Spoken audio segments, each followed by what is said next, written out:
अपनी गाड़ी की तरफ चलने लगे तो मैं उनके जाते हुए की वीडियो बना रहा था। तो वीडियो बनाते हुए मेरे को देख भव्य एक बार तो आपकी गाड़ी की तरफ गया, फिर 5-4 कदम मैं दूर था गाड़ी से, वो मेरे पास आए, आके उन्होंने मेरा फ़ोन छीना और जैसे ही गाड़ी में बैठने लगे गांव वालों से मैंने कहा भाई अपना फ़ोन छीन लिया भागो सारे। तो हमने जैसे तैसे करके हमने ये हमारा फ़ोन एक साथी ने वो भव्य जी गाड़ी में बैठने लगे तो उनको उनने पकड़ लिया। पकड़ने के बाद वो बाहर निकल के उन्होंने मेरे फ़ोन को तोड़ के ऐसे ज़ोर से नीचे मारा। हमारे गांव का जो चौक है वो पक्का है, पक्के चौक पे मार के तोड़ के फोन और वो अपनी गाड़ी लेके गांव से निकल गए। उन्होंने तो FIR भी दर्ज कराई, बता रहे हैं कि गाड़ियों के शीशे वगैरह तोड़ दिए। हमारे गांव में CCTV कैमरा लगा हुआ है, इधर भी है उधर भी, हमने सब में देख लिया, गाड़ियां बिल्कुल सेफ गई। और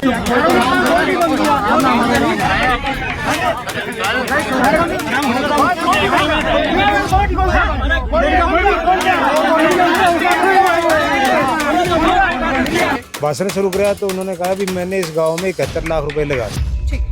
तो वो सरासर झूठ बोले थे, मेरे से पूछे बगैर नहीं लगाया। मैंने कहा तो साहब झूठ बोल रहे हो आप, हमारे गांव में तो आपने 1 रुपया नहीं लगाया। अच्छा।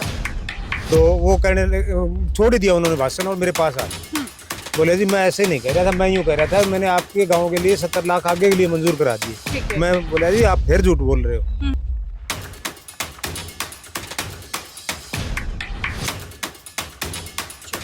और तुम्हारे जो वो वोट है ना, इनको मतलब देसी भाषा में कहते हैं लफ लगा लेना। अच्छा। तो कुलदीप जी कहने लगा भी तुम जिता नहीं रहे हो इसलिए न तो मैंने काम किया न करूंगा। नमस्कार, मैं हूं अंकिता सिंह और आप देख रहे हैं सिटी बिग न्यूज। भाई इस वक्त कुतियावाली गांव में मौजूद हूं।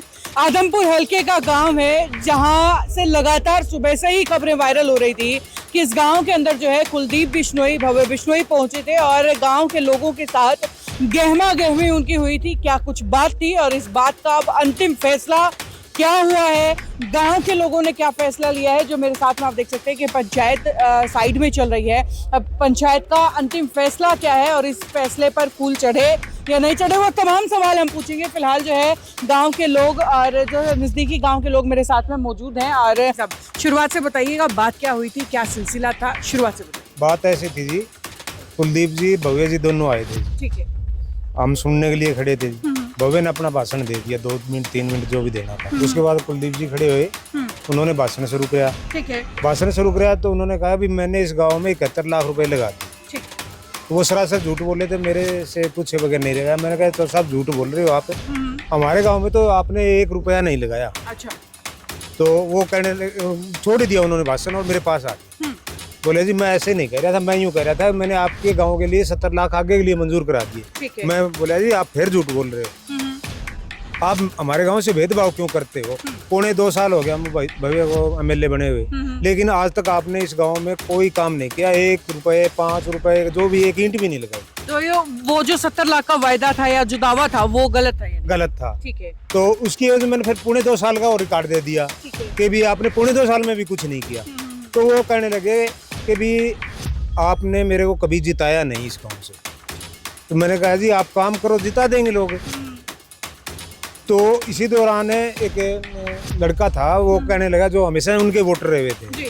तो उसने कहा जी कुलदीप जी मेरी बात सुनो, सुख की तो छोड़ो, आप दुख में भी नहीं आए।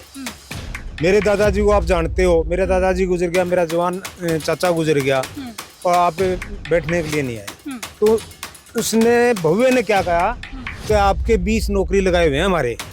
तो मैंने कहा जी 20 नौकरी लगा रखे हैं तो वोट दिए तभी लगाए होंगे, ऐसे तो नहीं लगाए। तो फिर कुलदीप जी भव्य तो चला गया वहाँ से एक साइड में। कुलदीप जी से फिर थोड़ी सी बातचीत होने लगी।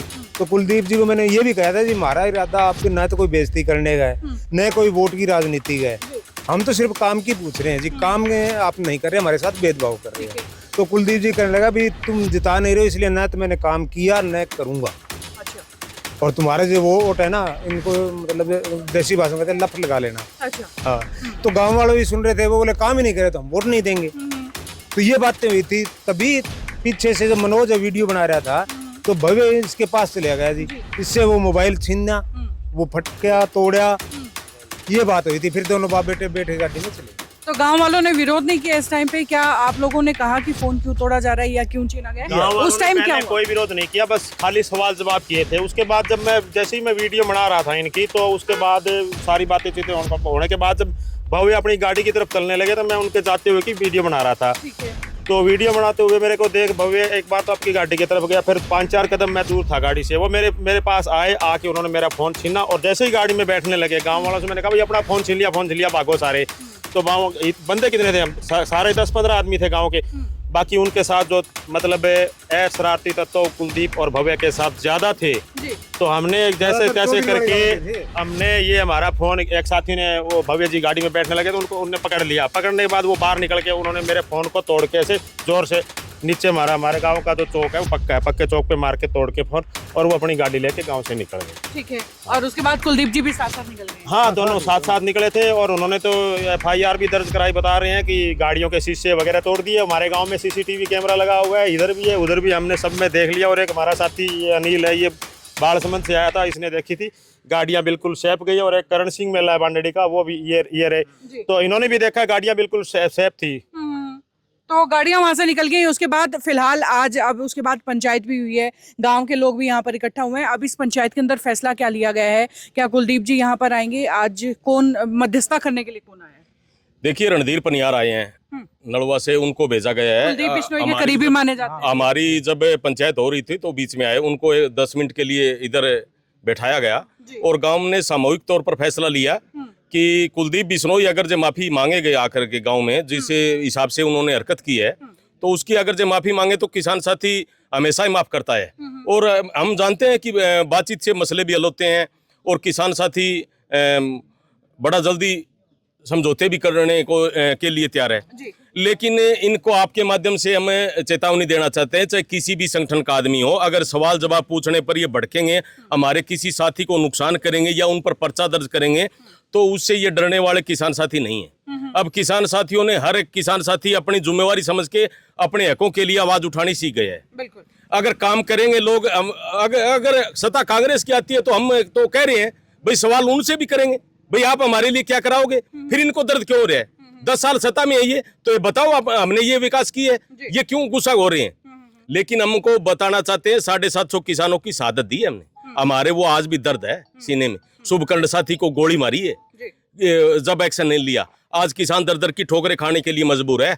मूंगफली की जो खेती है इस एरिया के अंदर 3,000 रुपए में, 3,500 रुपए में रुल रही है, लोग बेच के आ रहे हैं, लेकिन MSP तो 6370 रुपए है, दे तो नहीं रहे। वाकई कहीं ना कहीं वो दर्द आपके अंदर वो झलक भी रहा है।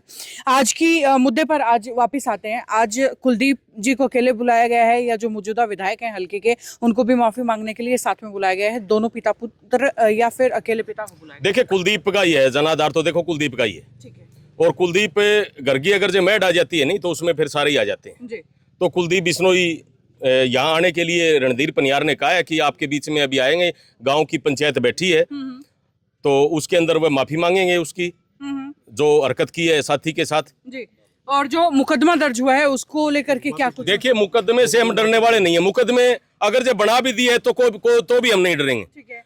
हम तो उनसे यही कहेंगे कि मुकदमा अगर जो समझौता हो जाता है तो मुकदमा अपने आप वापिस लेने का काम करे। वो अभी आपने शर्तें रखी है तो क्या मान लिया है उन्होंने इस शर्त को? ये देख लेते हैं। अभी थोड़ी देर में कुलदीप बिश्नोई ने हाँ भरी है, मैं तो रणधीर के माध्यम से पता चली। ठीक है, जो मध्यस्थता यहाँ पर करने के लिए? बिल्कुल, रणधीर पनियार मध्यस्थता करने के लिए पहुंचे। उन्होंने कहा है कि आपके बीच में अभी थोड़ी देर में कुलदीप बिश्नोई को मैं बुला रहा हूँ और जो आपके साथ जो घटना हुई है तो उसके लिए वो माफी मांगने के लिए आ रहे हैं। बिल्कुल, इसी काम से साहब ये तो अपने हरियाणा की पंचायतों की बड़ी ये देन है जी, जो पंचायत में अगर माफी मांग ले तो चाहे कितनी बड़ी गलती हो तो पंचायत माफ कर देती है। तो यानी कि गांव का सामूहिक फैसला है कि अगर गलती गांव के बीच में की है, माफी अगर गांव के बीच में मांगी जाएगी तो माफी? हाँ, गांव माफ कर देगा। अगर गांव में आकर माफी मांग लेगा सार्वजनिक रूप से तो गांव माफ कर देगा। किसानों को तो लगातार, किसानों पर तो आरोप लगते ही रहे हैं, किसान उपद्रव कर रहे हैं। किसान हमेशा किस दिन उपद्रव किया? जी।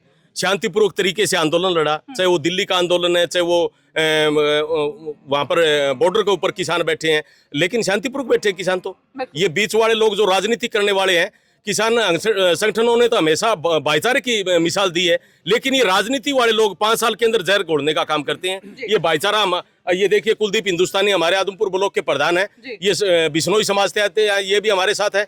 हर एक समाज से हमारे साथ साथी जुड़ा हुआ है, लेकिन जाति विशेष की संगठन तो कोई बात नहीं कर रहा, लेकिन ये क्यों कर रहे हैं पता नहीं। बहुत बहुत शुक्रिया आप सभी का मेरे साथ जुड़ने के लिए। तो फिलहाल आप देख सकते हैं कि कुतियावाली गांव में मौजूद हूं, जहां पर सुबह से ही जो मामला आया था उस मामले को मैंने आपको सुनवाया है कि किस चीज को लेकर के गहमा गुमी हुई थी।